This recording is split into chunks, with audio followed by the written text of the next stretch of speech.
Bonjour, aujourd'hui je vais vous expliquer qu'est-ce qu'une technique de forçage en termes de magie et surtout comment l'exécuter, il y en a multiples, il y en a beaucoup, et donc moi je vais vous en expliquer une en particulier. Alors déjà, qu'est-ce que le forçage, pour ceux qui ne savent pas, pour les novices en magie?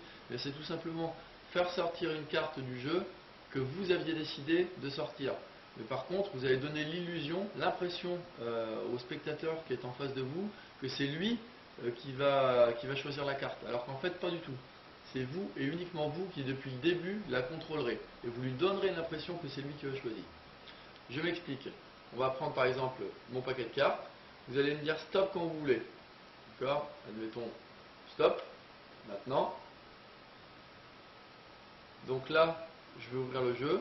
Je ne vois pas la carte et pourtant je peux vous affirmer qu'il s'agit de l'as de cœur. Donc effectivement, c'est bien l'as de cœur.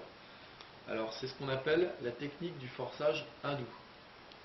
Donc là, on va mettre l'as de cœur, en fait, tout simplement sous le paquet.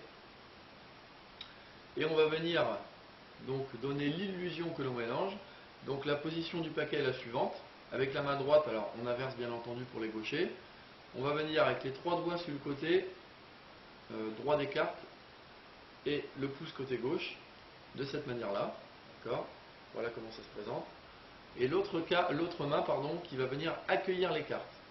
Alors, là où c'est très important, c'est que vous allez venir saisir délicatement avec le pouce et le majeur les cartes du haut et les laisser tomber. Donc là, je vous montre doucement, de cette manière-là. Petit paquet par petit paquet. Pas une par une, bien entendu. Petit paquet par petit paquet. Et quel que soit le moment où vous me disiez stop, j'aurai forcément mon as de cœur qui sortira. Vous m'auriez dit stop plus tard, je continue. Stop. Très bien, encore l'as de cœur. Vous m'auriez dit stop plus tard.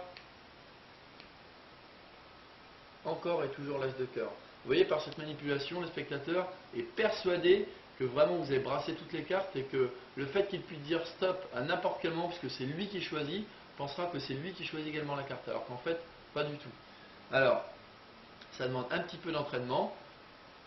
Petit détail qui néanmoins a toute son importance au niveau du forçage hindou, je vous invite à, lorsque vous allez donc manipuler un petit peu mieux, bien sûr, à vitesse réelle, quand on vous dira stop, ne pas montrer la carte comme ça, d'accord?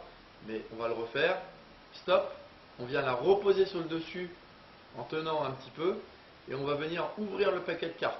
De la sorte, l'illusion est encore plus renforcée. C'est-à-dire qu'on va vraiment croire que vous étiez en train de mélanger. Alors que si on vous dit stop comme ça et que vous faites ça, ça peut passer, mais c'est moyen. Alors que là, vraiment, stop, on vient reposer ici, et comme s'il y avait une charnière, comme si on ouvrait une porte, là, on vient montrer la carte. D'accord? Et on peut annoncer à tout le monde qu'effectivement, il s'agit de l'as de cœur. Voilà, donc c'était le forçage hindou. A bientôt pour d'autres tours et d'autres manipulations. Au revoir.